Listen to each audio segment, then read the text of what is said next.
Hello and welcome dear student. Alpha plus science પરિવાર તરફથી હું આપ સૌનું સ્વાગત કરું છું.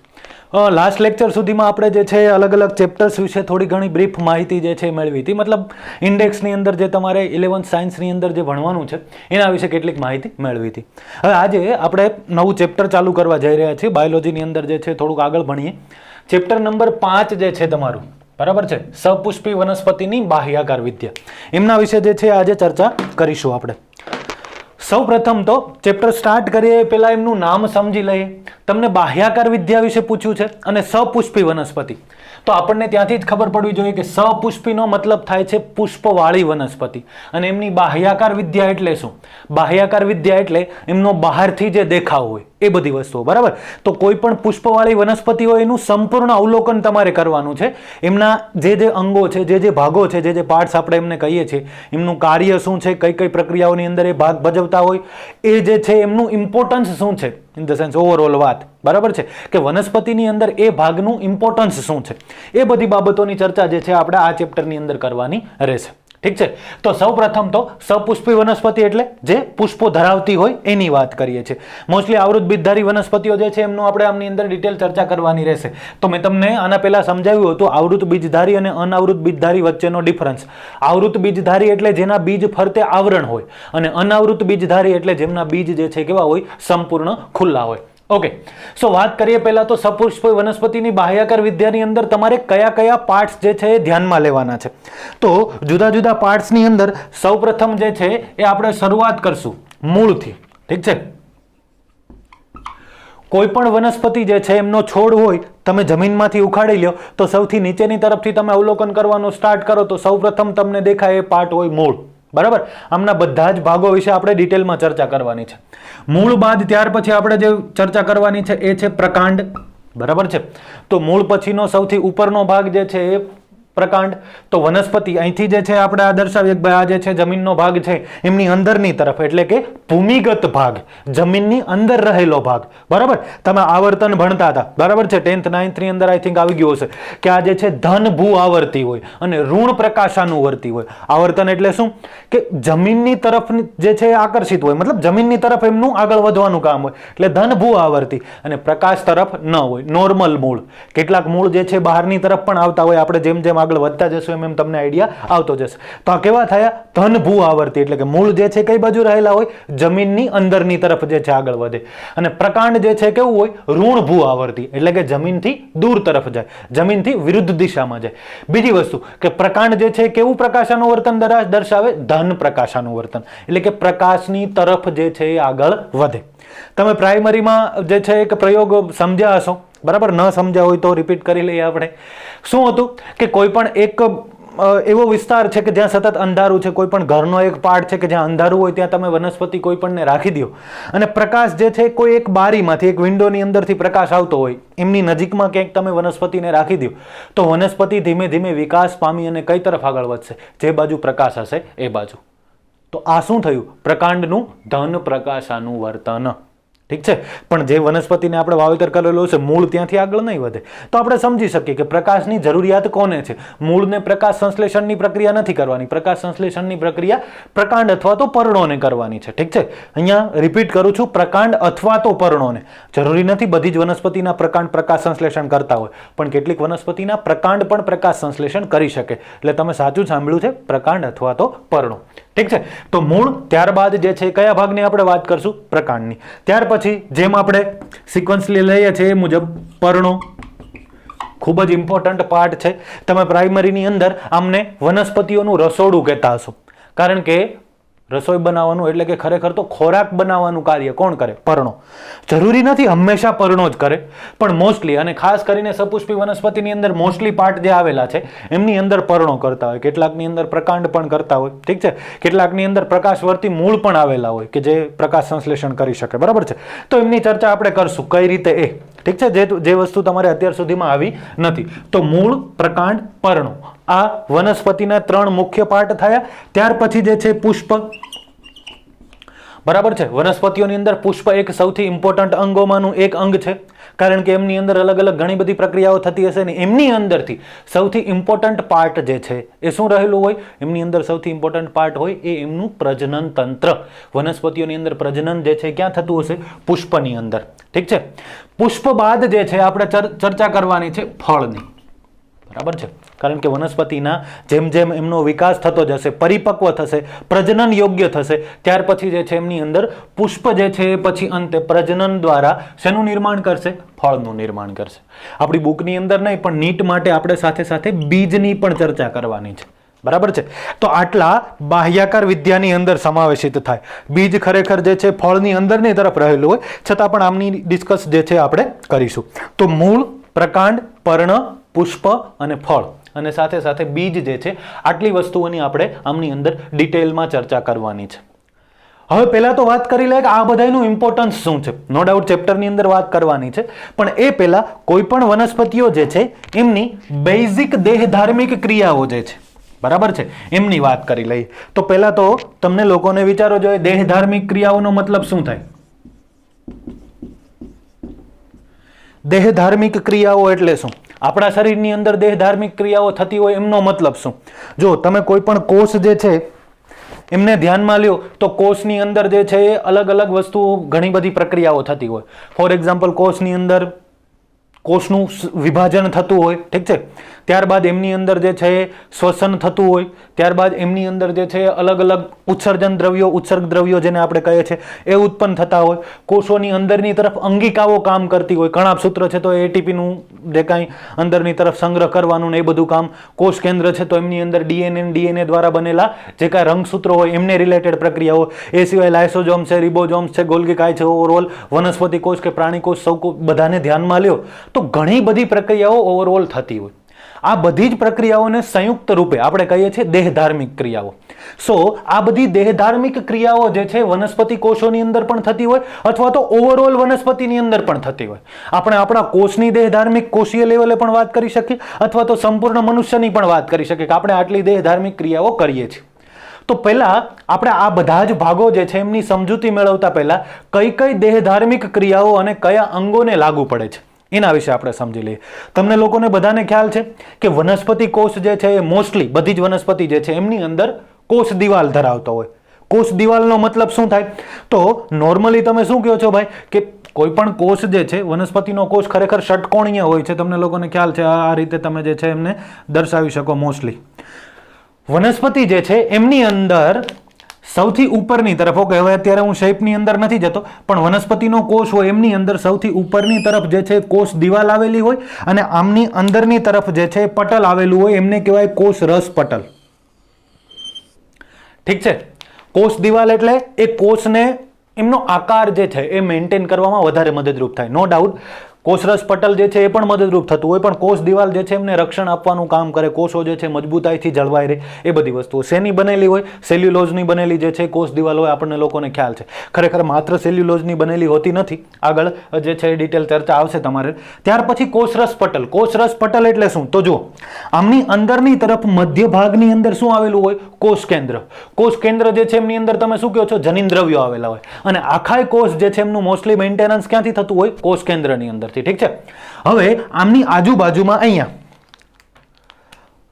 આજુબાજુમાં અર્ધ તરલ જેલી જેવો પ્રવાહી આવેલું હશે જેમને આપણે કહીએ છીએ કોષરસ. ઠીક છે. જે જીવંત હોય એટલે તમે એમને જીવરસ પણ કહી શકો. ઓકે, સમજ પડે છે? તો હું જે છે નામકરણ દર્શાવી દઉં છું આમની અંદર. સૌ પ્રથમ તો સૌથી બહારનો ભાગ જે છે એને આપણે દર્શાવીએ કોષ દિવાલ. ત્યાર પછી રેડ જે પેનથી મેં દર્શાવ્યું છે એમને આપણે કહીએ કોષ રસ પટલ. અંદરની તરફ જે આવેલો છે એ કોષ રસ. તો કોષ રસને જોડાઈને જે પટલ આવેલો છે એમને આપણે શું કહીએ? કોષ રસ પટલ. સૌથી અંદરની તરફ કેન્દ્ર છે એમને આપણે કહીએ કોષ કેન્દ્ર, ન્યુક્લિયસ. બરાબર.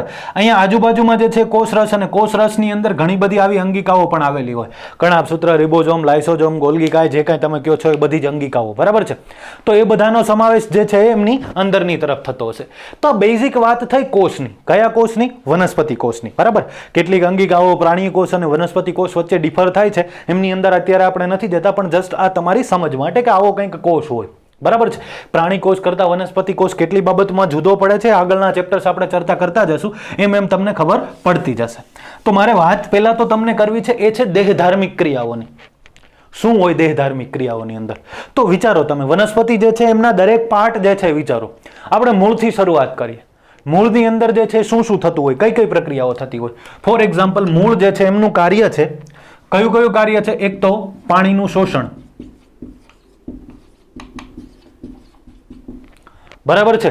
બીજી વસ્તુ, પાણી સાથે સાથે ખનિજ દ્રવ્યોનું શોષણ. પાણીની સાથે સાથે ખનિજ દ્રવ્યોનું પણ શોષણ કરવાનું કાર્ય કોનું છે? મૂળનું જ છે. ત્યાર પછી સૌથી ઇમ્પોર્ટન્ટ કાર્ય, વનસ્પતિને આધાર આપવાનું કામ. આધાર આપવો એટલે શું? વનસ્પતિ જે છે એમને ઊભી થોડીને રહે છે જમીન પર, બરાબર છે, એમને જકડી રાખે છે મૂળ, તો એ એમને વ્યવસ્થિત રીતે જળવાઈ રહે, એમનો શેપ, એમનો આકાર જે છે, મતલબ પૃથ્વી પર વ્યવસ્થિત ઊભી રહી શકે વનસ્પતિ, એમના માટેનું કાર્ય જે છે એ મૂળનું છે, બરાબર છે. ત્યાર પછી આગળની હજુ પણ એક વાત કરી દઉં જે તમને લોકોને મે બી નહીં ખ્યાલ હોય કે મૂળની અંદર વનસ્પતિના વૃદ્ધિ નિયામકો સર્જાય. વૃદ્ધિ નિયામકો એટલે અંતઃસ્ત્રાવો. કેટલા પ્રકારના હોય વૃદ્ધિ અંતઃસ્ત્રાવો? વનસ્પતિ વૃદ્ધિ અંતઃસ્ત્રાવો બે પ્રકારના, વૃદ્ધિ પ્રેરક અને વૃદ્ધિ અવરોધક. એમની અંદર આગળ ડિટેલમાં જશું. તો આટલી વસ્તુ જે છે મૂળને રિલેટેડ વાત છે. હવે જો પાણીનું શોષણ થાય છે મૂળની અંદર, તો એની અંદર ઘણી બધી ડિટેલ પ્રક્રિયા આવતી હશે. તમારો 11th નું 11મું ચેપ્ટર છે, વનસ્પતિઓની અંદર જે છે પરિવહનને રિલેટેડ આપણે વાત કરવાની છે એ બધી વસ્તુ. તો એમની અંદર તમને ડિટેલમાં ખબર પડશે કે ખરેખર પાણીનું શોષણ કઈ રીતે થાય, પાણીનું આગળની અંદર વહન કઈ રીતે થાય. ખનિજ દ્રવ્યો જે છે એમના શોષણની વાત છે, તો એમની અંદર પણ સેમ વસ્તુ. એમની અંદર ડાયરેક્ટ એવું ન હોય કે વનસ્પતિને તમે ખનિજ દ્રવ્યો આપી દીધા એટલે શોષણ થાય. ત્યાર પછી એમને અલગ અલગ ભાગો સુધી પહોંચાડવાના હોય ખનિજ દ્રવ્યોને પણ. તો એ બધી ખૂબ જ ડિટેલ પ્રક્રિયા છે, ઠીક છે. સો ખનિજ દ્રવ્યોની આપણે વાત કરતા હતા. ખનિજ દ્રવ્યો એવું નથી કે તમે સીધા આપી દીધા એટલે તરત જ જે છે એમનું શોષણ થઈ જાય. એમની અંદર પણ ધન વીજભારિત, ઋણ વીજભારિત હોય ને, તમે Na+ ને K+ ને, બરાબર, Cl- ને OH- ને OH જો કે એમની અંદર ન આવે પણ જસ્ટ, તો આયનિક જે છે એમનું સંતુલન ને ઘણી બધી ઇમ્પોર્ટન્ટ વાતો છે વનસ્પતિને મેળવવા માટે. તો એવું નથી કે તમે કોઈ પણ ખાતર આપી દીધું, જૈવિક ખાતર જે કંઈ કહો છો એ, અથવા તો રાસાયણિક ખાતર આપી દીધું તો તરત જ વનસ્પતિ જે છે એમનું શોષણ કરી લે. ઘણી બધી પ્રક્રિયાઓ જે છે એમની અંદર હોય. આધાર આપવાનું કામ જે છે નોર્મલી ભૌતિક કાર્ય છે, આપણને સમજ પડે. વૃદ્ધિ નિયામકો, જો વૃદ્ધિ નિયામકોનું સર્જન જે છે એમની અંદર થાય. કેટલા હોય છે આમની અંદર? બે વસ્તુ હોય, એક તો વૃદ્ધિ પ્રેરક અને ત્યાર પછી જે છે બીજા શું હોય? વૃદ્ધિ અવરોધક. વૃદ્ધિ પ્રેરકની અંદર 3 આવશે, ઓક્સિન, ઝિબ્રેલિન અને સાઇટોકાઇનિન. જ્યારે વૃદ્ધિ અવરોધકની અંદર આવશે ઇથિલિન અને એબ્સિસિક એસિડ 2, બરાબર. ઘણા એવા પણ છે કે જે વૃદ્ધિ અવરોધક હોવા છતાં વૃદ્ધિ અવરોધક ન કહેવાય. ચર્ચા કરશું આપણે આગળ ડિટેલમાં, પણ મેઇન વસ્તુ આટલી વાત થાય. તો આ બધી કહેવાય દેહધાર્મિક ક્રિયાઓ. પાણીનું શોષણ કરવું, પાણીનું આગળની તરફ વહન કરવું, ખૂબ જ ઇમ્પોર્ટન્ટ બાબતો છે, ઠીક છે. તો આ વાતો થઈ મૂળને રિલેટેડ કેટલીક વાતો, બરાબર છે. હજુ આમની અંદર આગળ આપણે કેટલીક ચર્ચાઓ કરી શકીએ. ફોર એક્ઝામ્પલ, મૂળ જે છે ખોરાક સંગ્રહ કરી શકે, બરાબર. તો વનસ્પતિઓ જે છે એમની અંદર ઘણા બધા મૂળ, બરાબર છે. ફોર એક્ઝામ્પલ, ગાજર, મૂળા જે કંઈ તમે ખાવ છો એ બધા શું છે? મૂળની અંદર સંગ્રહિત ખોરાક છે. તો એ પણ એક પ્રકારનું મૂળનું કાર્ય થયું, બરાબર. ત્યાર પછી તમે એમ કહી શકો કે મૂળ જે છે એ શ્વસન મૂળ તરીકે પણ વર્તી શકે. હવે જો આ વસ્તુ ખાસ સમજો, શ્વસન મૂળ શા માટે? તો તમે આપણી વાત કરીએ, માનવીઓની વાત કરીએ, અથવા તો કેટલાક વિકસિત પ્રાણીઓની વાત કરીએ અને વનસ્પતિ સાથે એમને કમ્પેર કરવા જઈએ, તો આપણી અંદર સુવિકસિત શ્વસન તંત્ર આવેલું છે. સુવિકસિત શ્વસન તંત્ર એટલે શું? નાક આવેલું છે આપણી પાસે, નાસિકા છિદ્રો દ્વારા તમે શ્વાસ લ્યો છો, આગળ વધે કંઠનળીમાં જાય, ત્યાંથી જે છે શ્વાસ નળીની અંદર જાય, ઘાટી ઢાંકણ આગળથી શ્વાસ નળીની અંદરથી ફેફસા સુધી જાય. ઓકે, તો આપણે હવા જે છે ભૌતિક રીતે ફેફસા સુધી મોકલીએ છીએ. ત્યાર પછી એમની અંદરથી ઓક્સિજન જે છે રુધિર સાથે જોડાય છે, હિમોગ્લોબિન સાથે, ઓબ્વિયસ, કેટલીક માત્રામાં બીજા દ્રવ્યો સાથે પણ, મોસ્ટલી હિમોગ્લોબિન સાથે જોડાય છે અને ત્યાંથી દરેક કોષો સુધી વહન પામે છે. આ આપણી શ્વસનની પ્રક્રિયા છે, ઠીક છે. વનસ્પતિઓની અંદર આવું કોઈ પણ પ્રકારનું સુવિકસિત શ્વસન તંત્ર કે પરિવહન તંત્ર રુધિર જેવું કંઈ આવેલું હોતું નથી. તો વનસ્પતિના પ્રત્યેક અંગો જે છે એ સ્વતંત્ર રીતે શ્વસન કરતા હોય, ઠીક છે. મૂળની અંદર જે છે પોતે હવા મેળવી અને મુક્ત કરે, એમની અંદર શ્વસન કરતા હશે. પ્રકાંડની અંદર એમની અંદર શ્વસન સ્વતંત્ર રીતે થતું હશે. પર્ણો હશે તો એમની અંદર શ્વસન જે છે સ્વતંત્ર રીતે થતું હશે. સમજ પડે છે?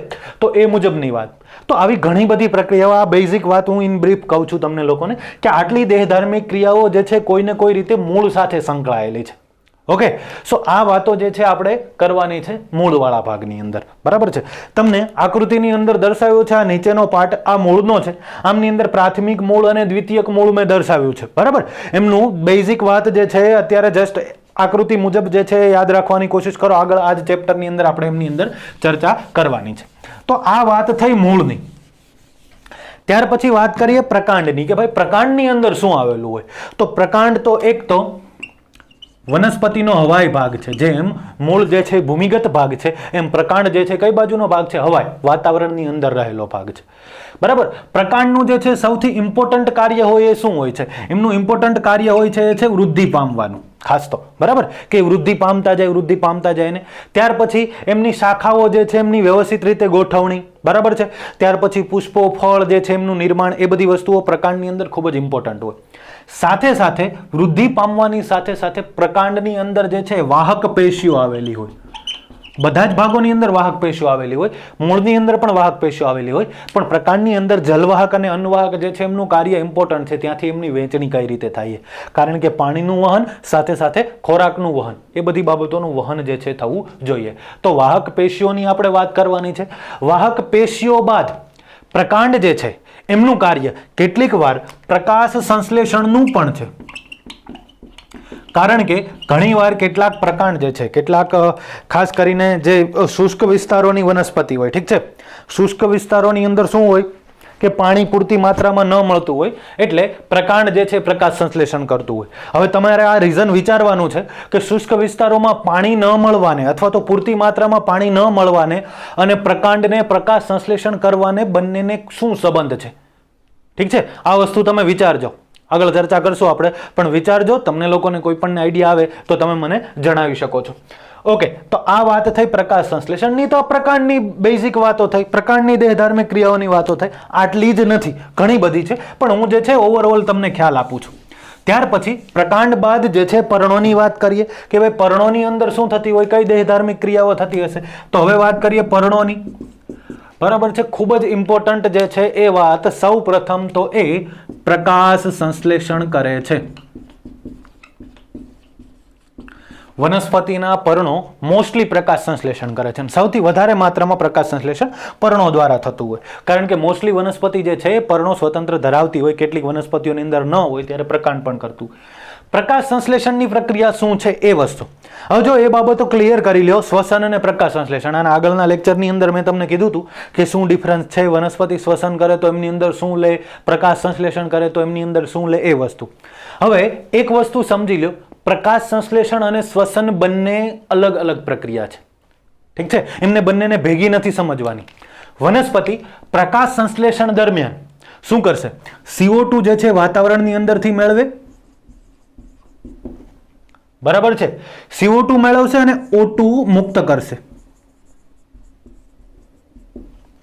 આ પ્રકાશ સંશ્લેષણની પ્રક્રિયા છે, શ્વસન વાળી પ્રક્રિયા નથી. ઘણા સ્ટુડન્ટ જે છે એમને પૂછીએ કે ભાઈ વનસ્પતિ શ્વસનની અંદર શું લે, તો કહી દેતા હોય CO2. ભાઈ CO2 જે છે એના દ્વારા ક્યારેય શ્વસન ન થાય, બરાબર છે. તમે જારક શ્વસન અને અજારક શ્વસન જે છે એમની વ્યાખ્યા આપો છો તો એમની અંદર તમે શું કહો છો? જારક શ્વસન એટલે ઓક્સિજનની હાજરીમાં થવું, અને અજારક શ્વસન એટલે બોલો શું થાય?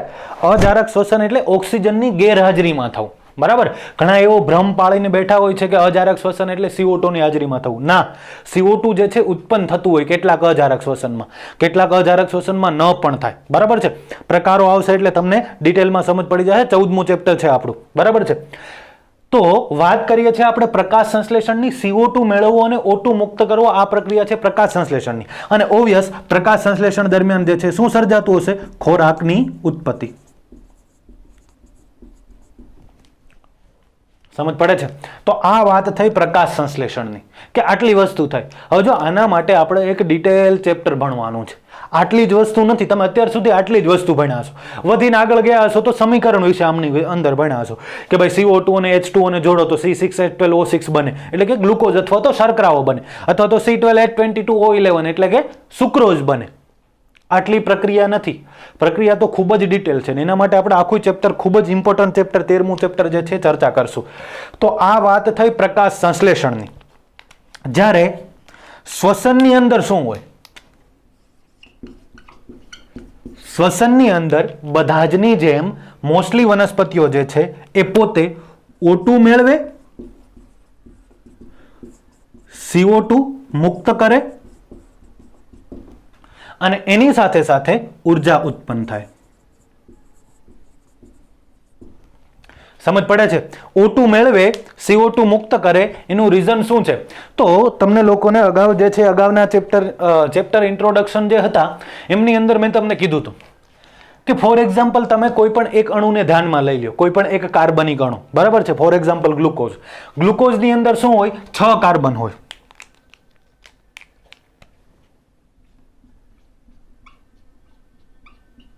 આ 6 કાર્બન, બરાબર? આ આલ્ડો એક્ઝોસ શર્કરા છે એટલે ઉપરની તરફ આલ્ડીહાઇડ સમૂહ આવેલો હોય, બરાબર?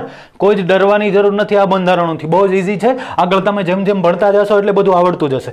અત્યારે જસ્ટ જે છે આપણે સમજ માટે લઈએ છીએ. આ બાજુ H OH વળી OH H H OH H OH અને CH2OH. આ થયો આપણો ગ્લુકોઝ.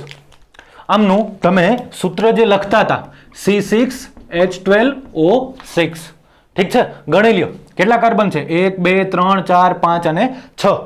હાઇડ્રોજન જોઈ લ્યો 1 2 3 4 5 6 7 8 9 10 11 અને 12 થઈ ગયા H12. અને ઓક્સિજન જોઈ લ્યો 1 2 3 4 5 અને 6 O6. તો C6H12O6 ગ્લુકોઝ થયું. સેમ એવું ફ્રુક્ટોઝનું પણ બંધારણ હોય, થોડું માઇનોર ડિફરન્સ છે. શું છે આગળ ભણશું. હવે આ ગ્લુકોઝ માની લો કે તમે શરીરની અંદર ગ્લુકોઝ મેળવો. શા માટે? ઉર્જા માટે. ઓબ્વિયસ, આપણે શર્કરા મેળવી છે. આમની અંદરથી ઉર્જા ઉત્પન્ન કરવી એટલે શ્વસન, બરાબર? કારણ કે તમે ખોરાક મેળવી લીધો એને કહેવાય પોષણ. પોષણ મેળવી લીધું અને શ્વસન કરવું બંને અલગ અલગ પ્રક્રિયા છે. તમે પોષણ મેળવી લીધા બાદ તમારા શરીરની અંદર જે ખોરાક હશે સંગ્રહિત થયેલો અથવા તો તમે જે મેળવેલો હશે એમનું શ્વસન થશે એટલે ઉર્જા મુક્ત થશે અને એ એટીપીના સ્વરૂપમાં સંગ્રહ પામશે, ઠીક છે? સો આમની અંદર શું થાય? O2 આવે, O2 મેળવાય એટલે આમનું થાય ઓક્સિડેશન. અને ઓક્સિડેશન થાય એટલે આમની અંદર રહેલા કાર્બન કાર્બન વચ્ચેના બંધ જે છે તૂટતા જાય. જો પહેલા મેં અહીંથી વચ્ચેથી બંધ તોડ્યો છે તો 6 કાર્બન વાળો અણુ હવે કેટલા કાર્બનની અંદર વહેંચાઈ ગયો? 3 કાર્બનની અંદર વહેંચાઈ ગયો. સેમ એવી રીતે આપણે કહી શકીએ કે જો ઝારક શ્વસન થાય તો આમની અંદર રહેલા બધા જ બંધ જે છે બ્રેક થઈ જાય. કાર્બનની અંદર કાર્બન કાર્બન વચ્ચે જે બંધ રહેલા હોય એમની અંદર ઉર્જા સંગ્રહાયેલી હોય, બરાબર? આપણા કમલ સર સરસ રીતે કેમિસ્ટ્રી સમજાવે છે, તમે એમની અંદર વધારે ડિટેલમાં ભણશો. તો કાર્બન કાર્બન વચ્ચે જે 2 કાર્બનના અણુઓ વચ્ચે જે બંધ રહેલો હોય આ બંધ તૂટે એટલે એમની અંદરથી ઉર્જા મુક્ત થાય અને એ ઉર્જા આપણું કણાપ સૂત્ર એડિનોસાઇન ટ્રાઇફોસ્ફેટ એટીપી સ્વરૂપે સંગ્રહ કરે. પછી જ્યારે જરૂરિયાત હોય ત્યારે એમનો ઉપયોગ થાય બધી જ પ્રક્રિયાઓની અંદર, જે દેહધાર્મિક ક્રિયાઓ આપણે કહીએ છીએ એમની અંદર. તો આ વાત થઈ એક પ્રક્રિયાની. હવે જો શું થાય છે? O2 આવ્યો, O2 શું કર્યું? આમને તોડ્યો. તો O2 સાથે કેટલીક માત્રામાં કાર્બન જે છે જોડાઈ જાય અને શું સર્જાય? CO2, બરાબર છે? એવું થતું હશે? નહીં. આમની અંદર જે છે CO2 ઉત્પન્ન થવાના અલગ અલગ ઘણા બધા રીઝન હોય, પણ મોસ્ટલી આપણે એવી રીતે વાત કરીએ છીએ કે આવી રીતે CO2 ઉત્પન્ન થાય. ઓકે. અને ઉર્જા ઉત્પન્ન થાય, બરાબર? તો શ્વસન દરમિયાન ઉર્જા ઉત્પન્ન થાય છે એટલા માટે એ પ્રક્રિયાને તમે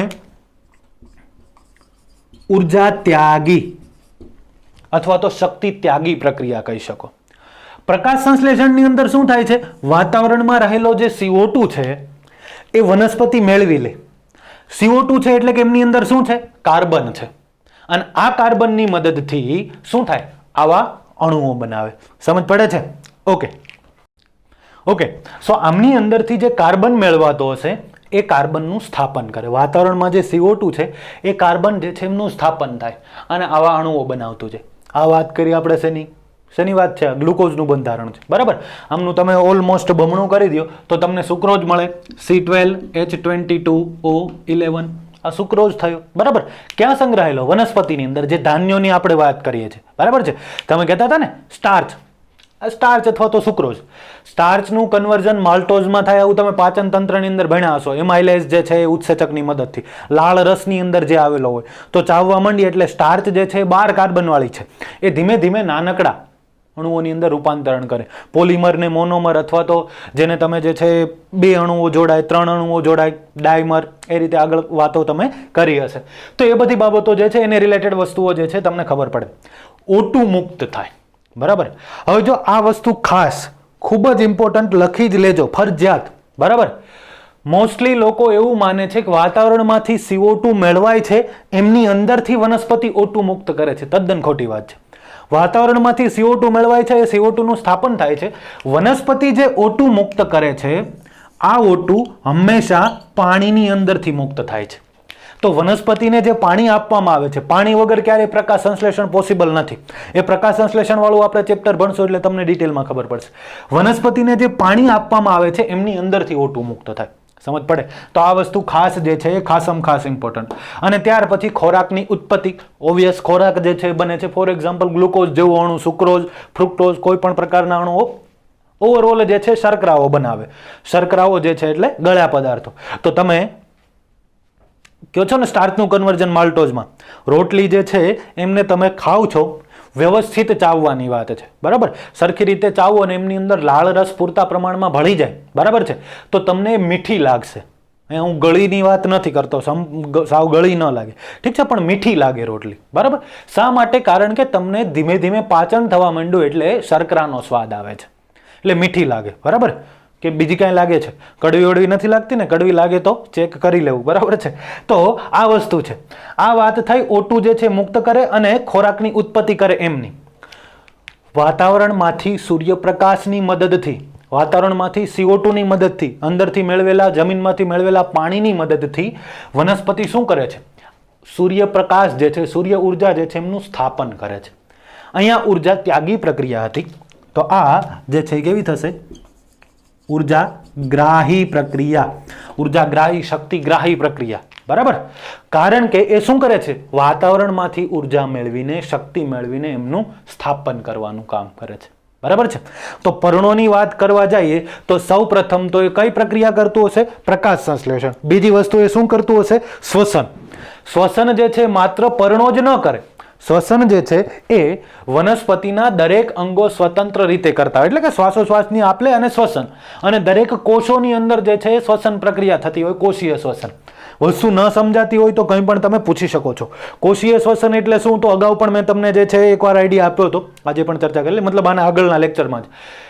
કોષ લેવલે જે કોષ પાસે એમને જે દેહધાર્મિક ક્રિયાઓ કરવાની છે ત્યાં ઉર્જાની જરૂરિયાત છે, એટલે ત્યાં ઓક્સિજન જશે અને આવા સંગ્રહિત પદાર્થો, ખાસ કરીને કાર્બનિક પદાર્થો, એમનું શું થાય? બ્રેકડાઉન થાય, એમને તૂટવાની પ્રક્રિયા થાય, અને એ તૂટશે એટલે એમની અંદરથી શું મુક્ત થશે? ઉર્જા મુક્ત થશે. ફોર એક્ઝામ્પલ એડિનોસાઇન ટ્રાઇફોસ્ફેટ સ્વરૂપે પછી એ સંગ્રહ પામશે. અને આ બધી પ્રક્રિયાઓ જે છે એમની સાથે કણાભસૂત્ર કનેક્ટેડ હોય. કઈ રીતે કનેક્ટેડ હોય, કઈ રીતે પ્રક્રિયાઓ થાય, બધી જ વસ્તુઓ આપણે ભણવામાં આવશે. એ કનેક્ટેડ હોય એટલે એ જે છે ને આપણે, તમે શું કહો છો? Power house. તો આ વાત થઈ પ્રકાશ સંશ્લેષણ અને શ્વસનની. આ સિવાય પ્રકાશ સંશ્લેષણ અને શ્વસન કરવું હોય તો શું માત્ર પર્ણો જ કરી શકે કે માત્ર પ્રકાંડ જ કરી શકે? આટલી વસ્તુ પૂરતું છે પ્રકાશ સંશ્લેષણ કે શ્વસન? ખાસ કરીને પ્રકાશ સંશ્લેષણ. અથવા તો શા માટે જે છે પર્ણો જ જે છે પ્રકાશ સંશ્લેષણ કરે? તો તમારી પાસે એક ઉદાહરણ છે કે ભાઈ હરિત દ્રવ્ય આવેલું હોય. ક્યાં આવેલું હોય? પર્ણોની અંદર. જે લીલા કલરનું દ્રવ્ય છે, બરાબર છે, અને એમની અંદર જે છે ખાસ કરીને ક્લોરોફિલ આવેલું હોય, બરાબર છે. તો આના પહેલા મેં તમને એક એક્ઝામ્પલ આપ્યું હતું સાયનોબેક્ટેરિયાનું, બરાબર છે, કે સાયનોબેક્ટેરિયા ખરેખર શું છે, જેને તમે નીલહરિત લીલ કહો છો, બ્લુ ગ્રીન આલ્ગી. એ જે છે સાયનોબેક્ટેરિયા છે, મતલબ એ પણ ક્લોરોફિલ ધરાવતા હોય, બરાબર. અને ક્લોરોફિલ ધરાવતા હોય એ શું કરી શકે? પ્રકાશ સંશ્લેષણ કરી શકે. તો વાત એટલી છે કે તમે અત્યાર સુધી આટલું ભણ્યા છો, ક્લોરોફિલ ધરાવતા હોય પ્રકાશ સંશ્લેષણ કરી શકે, પણ માત્ર ક્લોરોફિલ પ્રકાશ સંશ્લેષણ માટે પૂરતું નથી, ઠીક છે. આને તમે રંજક દ્રવ્ય કહો છો. ક્લોરોફિલને શું કહો છો? રંજક દ્રવ્ય, બરાબર. રંજક એટલે રિલેટેડ ટુ કલર, દ્રવ્ય એટલે આપણને ખ્યાલ છે. તો કલરફુલ દ્રવ્ય છે આ ક્લોરોફિલ, બરાબર, ખાસ કરીને ગ્રીન કલરનું. તો વનસ્પતિઓની અંદર માત્ર ક્લોરોફિલ ન હોય, ક્લોરોફિલના પણ ફર્ધર બે પ્રકાર છે, ક્લોરોફિલ એ, ક્લોરોફિલ બી. ત્યાર પછી આપણે જે છે કેરોટિનોઇડ્સ ભણવાના છે, એ સિવાયના કેટલાક બીજા પણ સહાયક ફાઇકોબિલિન્સ જે છે એ બધા ભણવાના છે. એ ડિટેલમાં આપણે નીટ જે છે એની તૈયારી કરતા હશું, એમની અંદર વધારે ડિટેલમાં આવશે. ગુજરાત બોર્ડવાળાને પણ થોડી ઘણી માત્રામાં એમનો ઉલ્લેખ આવશે. એ 13મા ચેપ્ટરની અંદર વધારે ચર્ચા કરશું. પણ કહેવાનો મતલબ એટલો છે કે માત્ર તમે જાણો છો એના કરતાં આ બધી પ્રક્રિયાઓ જે છે ખૂબ જ ડિટેલ છે, ખૂબ જ વધારે પ્રમાણમાં સમજવા જેવી છે. ઠીક છે, એ બાબતો તમે સમજતા જાઓ એટલે ઇઝીલી તમને એમસીક્યુ જે છે એ આવડી શકે. એમસીક્યુ જે છે એમનું સોલ્યુશન તમે લોકો કરી શકો. ઓકે, તો વાત થતી હતી દેહ ધાર્મિક ક્રિયાઓની. આપણે પ્રકાશ સંશ્લેષણ અને શ્વસનની વાત કરી લીધી. ત્યાર પછી પર્ણોની અંદર આગળની વાતો કે પર્ણો આના સિવાય બીજા કયા કાર્યો કરી શકે. બરાબર છે, તો પર્ણો જે છે એ સૌથી ઇમ્પોર્ટન્ટ એક કાર્ય કરે છે, એ છે બાષ્પોત્સર્જન. બાષ્પોત્સર્જન અથવા તો ઘણીવાર એમને ઉત્સ્વેદન પણ કહેવામાં આવે છે. થોડો ઘણો બે વચ્ચે ડિફરન્સ છે, પણ મોસ્ટલી સેમ જ પ્રક્રિયાઓ છે. બાષ્પોત્સર્જન કે ઉત્સ્વેદનની અંદર શું હોય? બરાબર, તો નોર્મલ વસ્તુ સમજો. આપણી અંદર, આપણા માનવ શરીરની અંદર બે ગ્રંથિઓ આવેલી હોય. એક છે પ્રસ્વેદ ગ્રંથિ અને બીજી છે સ્નિગ્ધ ગ્રંથિ. નોર્મલી જ્યારે આપણા શરીરનું ટેમ્પરેચર વધતું જાય, બરાબર છે, જેમ જેમ આપણા શરીરનું ટેમ્પરેચર વધતું જાય એમ એમ આપણા શરીરની અંદરની તરફ, મતલબ તમે સાંભળ્યું હશે કે હ્યુમન બોડી જે છે એમનું અનુકૂળ તાપમાન 37 ડિગ્રી છે, 37 ડિગ્રી સેલ્સિયસ છે. બરાબર, તો આટલા તાપમાને આપણું શરીર વ્યવસ્થિત ફંક્શન કરી શકે અને આટલું તાપમાન ફરજિયાત જળવાવું જોઈએ. બરાબર છે, આપણા શરીરનું તાપમાન ફિક્સ હોય, આટલું જ રહે. કેટલાક પ્રાણીઓ એવા હોય જેમનું તાપમાન વાતાવરણના તાપમાનની સાથે સાથે બદલાતું રહે. ઓકે, એક્ઝામ્પલ આપું તમને. સ્નિગ્ધ ગ્રંથિ અને પ્રસ્વેદ ગ્રંથિની અંદર પણ જઈએ. બરાબર છે, પહેલી વસ્તુ તો ઉનાળા દરમિયાન, અત્યારે હાલ જે છે ઉનાળો હવે ધીમે ધીમે શરૂ થતો જાય છે. આપણને લોકોને ખ્યાલ છે કે જેમ જેમ તમને ગરમી લાગશે અથવા તો તમે તડકામાં ઊભા રહ્યો અથવા તો તમે વધારે પ્રમાણમાં કામ કર્યું, ફોર એક્ઝામ્પલ તમે રનિંગ કરો છો, દોડો છો, બરાબર, તો દોડીએ એટલે શું થાય? આપણા શરીરની પ્રક્રિયાઓ વધે અને પ્રક્રિયાઓ વધે એટલે આપણા શરીરનું તાપમાન વધે. તાપમાન વધે એટલે પ્રસ્વેદ ગ્રંથિ જે છે એમની અંદરથી શેનો સ્ત્રાવ થાય? પરસેવાનો સ્ત્રાવ થાય. આ પરસેવો જે છે એમનો સ્ત્રાવ થવાનું રીઝન શું છે? એમનું સ્ત્રાવ થવાનું રીઝન છે તમારા બોડીનું ટેમ્પરેચર મેન્ટેન રાખવું, આપણા શરીરનું તાપમાન જે છે જાળવી રાખવાનું કામ છે.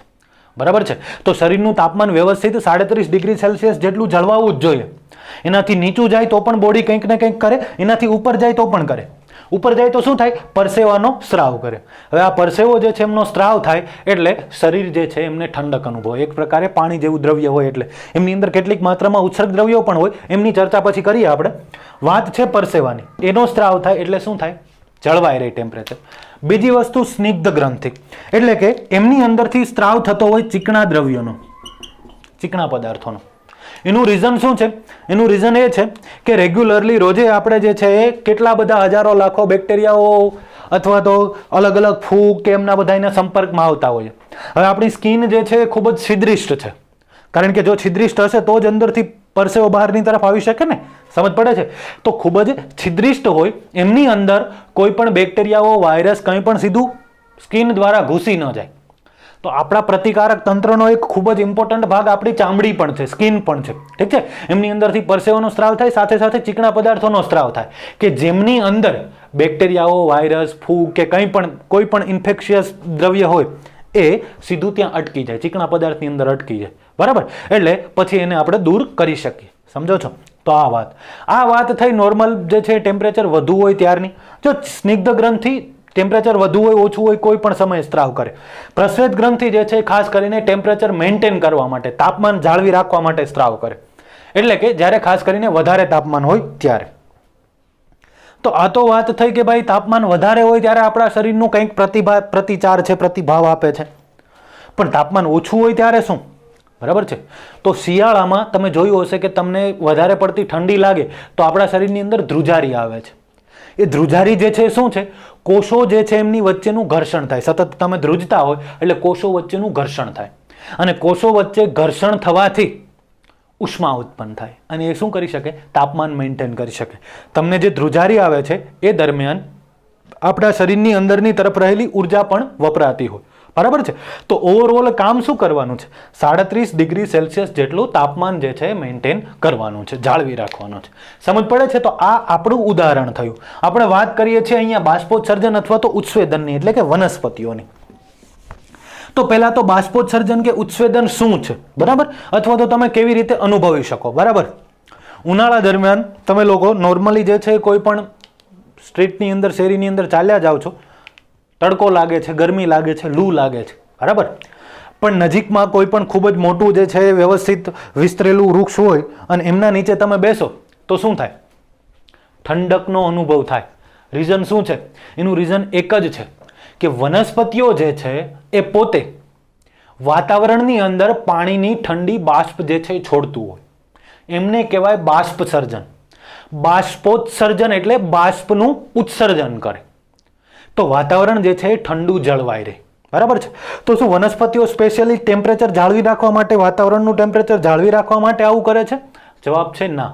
વનસ્પતિ પોતાનું ટેમ્પરેચર જાળવી રાખવા માટે આવી પ્રક્રિયા કરે છે. કઈ રીતે? આવો સમજીએ. શું હોય સમજો. માની લ્યો, માનવાનું છે તમારે, ઠીક છે? માનો છો ને બધા કે અહીંથી આ એક સરસ મજાનું પર્ણ છે.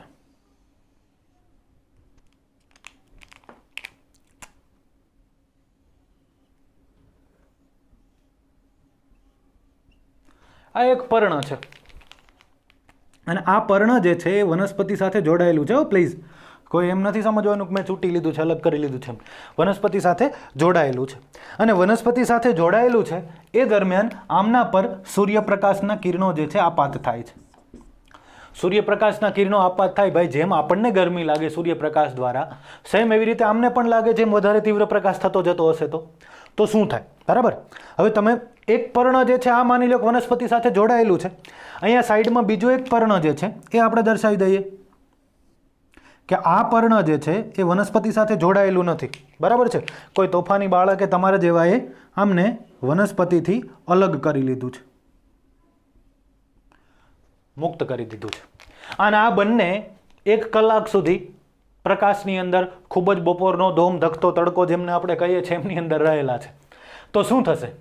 બે પર એક સરખી અસર થશે. આમના પર પણ આ જ કિરણો પડે છે, ઠીક છે? આપણે આ બાજુથી દર્શાવી દઈએ, તમારે એક જ સરખું સમજવાનું છે. આમની અંદર પણ સેમ તીવ્રતાના પ્રકાશના કિરણો પડે છે. તો શું થશે બંનેની અંદર? બરાબર, આ પર્ણ જે છે તરત જ તાત્કાલિક અસરથી સુકાવા લાગશે. બરાબર, જેટલી સ્પીડથી નોર્મલી જે છે તમે ઘરમાં કે એવી રીતે રાખો, સૂર્યપ્રકાશના સંપર્કમાં ન હોય તો એટલી સ્પીડથી ન સુકાય, એટલી સ્પીડથી તાત્કાલિક સુકાવા માંડશે અને એમની અંદરથી શું થઈ જશે? ડિહાઇડ્રેશન થઈ જશે. બરાબર.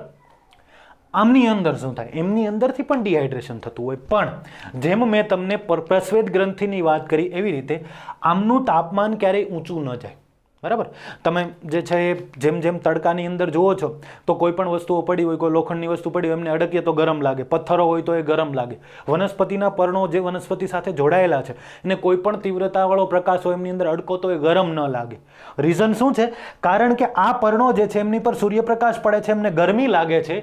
એ ગરમીમાં પર્ણ જે છે એમનો નાશ ન થઈ જાય, એમની અંદર રહેલા હરિત દ્રવ્યો જે છે એમનું વિઘટન ન થઈ જાય, એટલા માટે એ આમની અંદરથી નાનકડા અણુઓ સ્વરૂપે પાણીની બાષ્પ જે છે એમને વાતાવરણની અંદર મુક્ત કરે. પાણીની બાષ્પ પર્ણની સપાટી પર આવશે એટલે એમનું તાપમાન જે છે શું થશે? જળવાઈ રહેશે. સમજ પડે છે? તો આ ઘટનાને કહેવાય બાષ્પોત્સર્જન.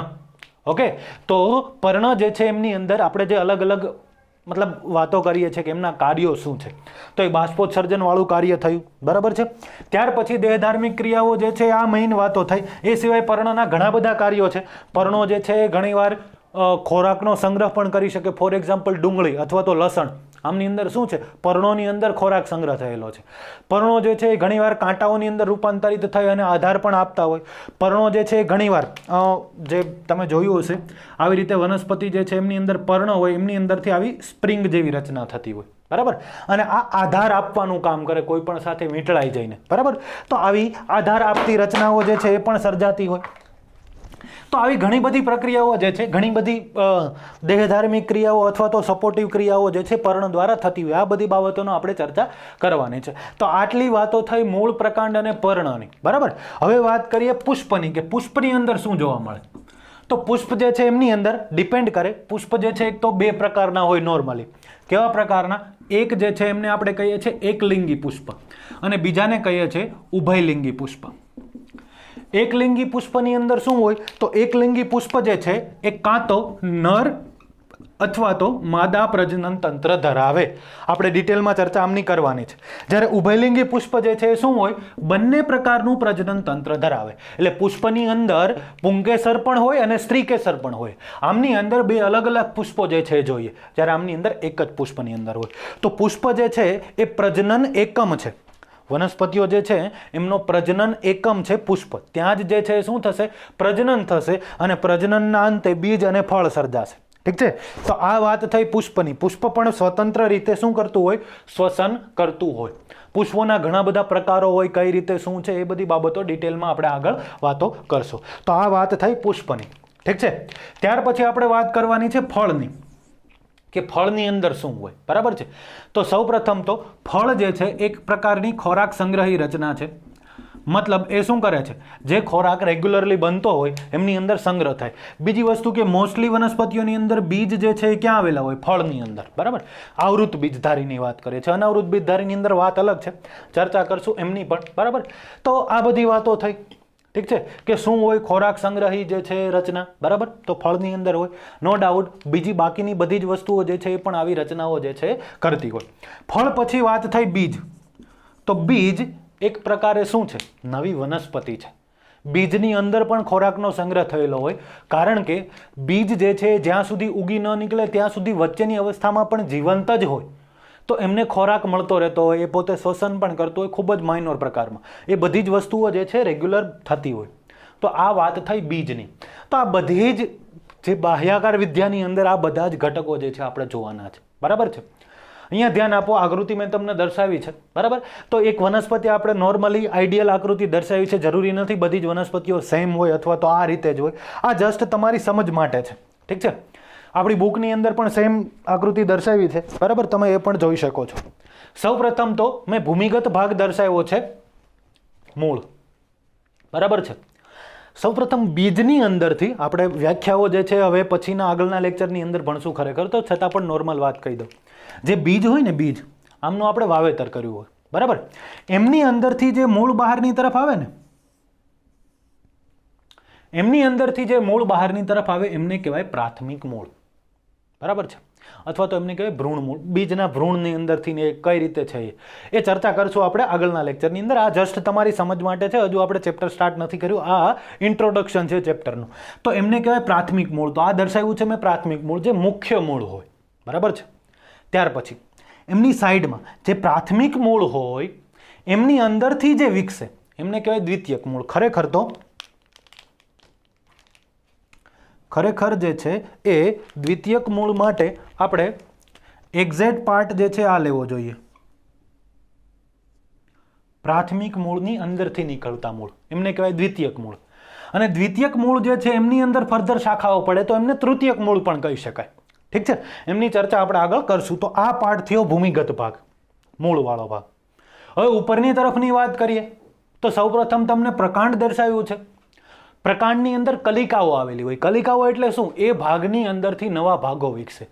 ફોર એક્ઝામ્પલ અહીંયા ટોચનો ભાગ આવેલો હોય તો ત્યાં જે કલિકા હોય એમને આપણે કહીએ અગ્રકલિકા. બરાબર છે. અને અહીંયા સાઈડમાં હોય તો એમને આપણે કહીએ કક્ષ કલિકા. કક્ષ એટલે શું? કક્ષ એટલે પ્રકાંડની બાજુમાંથી જે પર્ણ ઉદ્ભવ્યું હોય અથવા તો કઈ શાખા ઉદ્ભવી હોય તો આ બંને વચ્ચેનો જે ખૂણો બન્યો છે અહીંથી જે કલિકા ઉદ્ભવે એમને કહેવાય કક્ષ કલિકા. આ વસ્તુ ખાસ સમજો. જો અહીંયા એ રીતે જ ઉદ્ભવી છે. અહીંયા પણ ગ્રીન કલરથી મેં દર્શાવી છે. એમને કહેવાય કક્ષ કલિકા. ઠીક છે. ત્યાર પછી તમને ફળ અને પુષ્પોને એ બધી વસ્તુઓ દર્શાવી છે. ઓકે. તો આ ઓવરઓલ વાત આપણે કરવાની છે બાહ્યાકાર વિદ્યામાં. ઠીક છે. નેક્સ્ટ લેક્ચરની અંદર આપણે જે છે ડિટેલ ચર્ચા કરશું. ચેપ્ટરની જે છે શરૂઆત કરશું. આ જે છે તમારા ઓવરઓલ ચેપ્ટરનું ઇન્ટ્રોડક્શન હતું. ઠીક છે. સો આલ્ફા પ્લસ સાયન્સ પરિવાર તરફથી આ વિડીયોઝ જે છે અત્યારે તમને લોકો બધા માટે ઇઝી ટુ અવેલેબલ છે. યુટ્યુબ પર જે છે અમે લોકો મૂકશું બધા જ સબ્જેક્ટ વાઇઝ. છતાં પણ કેટલાક સ્ટુડન્ટે જે છે અથવા તો તમારા મિત્રોએ અથવા તો તમે કોઈ પણ અત્યારે જે વિડીયો જોઈ રહ્યા છો એમણે રજિસ્ટ્રેશન નથી કરાવ્યું, એટલે કે આલ્ફા પ્લસ સાયન્સ જે છે એમના ફોર્મ પર રજિસ્ટ્રેશન નથી કરાવડાવ્યું. બરાબર. તો વિડીયોની નીચેની તરફ જે છે તમને લિંક પેસ્ટ કરીને આપી છે, ત્યાં તમે તાત્કાલિક રજિસ્ટ્રેશન કરાવો, કારણ કે લિમિટેડ સમય સુધી બધા જ માટે આ વિડીયો ઉપલબ્ધ છે. ત્યાર પછી જે લોકોએ રજિસ્ટ્રેશન કરાવેલું હશે એમને જ મળશે. ચલો, થેન્ક યુ વેરી મચ. આ વિડીયોઝ જે છે વ્યવસ્થિત રીતે જોઈ લેજો અને આમની અંદર જે છે એ તમારે વ્યવસ્થિત નોટ જે છે એ બનાવતા જજો. કંઈ પણ તમને લોકોને કન્ફ્યુઝન લાગતું હોય તો ક્યારેય પણ મારો કોન્ટેક્ટ જે છે તમે કરી શકો છો. Thank you very much.